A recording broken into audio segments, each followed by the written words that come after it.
күнәңмен бірге ұйықтама дейді да. Өткенде бір ұстаз осылай айтып отыр да, мен қатты өзіме өтті ше осы насихат. Күнәңмен бірге ұйықтама дейді. Сен ұйықтар алдында телефон шығып жатасың да, қандай ашық шашық нәрселер көресің, музыка тыңдап жатасың, немесе жаңағыдай бір дұрыс емес бір видеолар көресің де, сонымен сол кезде светті өшіріп сонымен ұйықтап қалма, немесе телефонмен сонымен ұйықтап қалма дейді да. Олай ұйықтама дейді. Сол күнәңмен бірге ұйықтама дейді.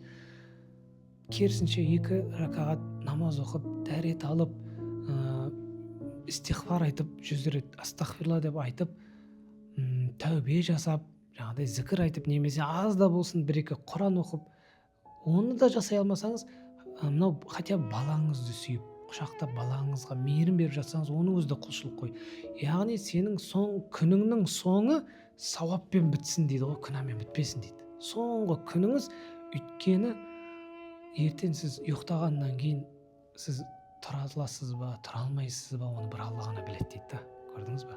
Бір Алла ғана біледі дейді.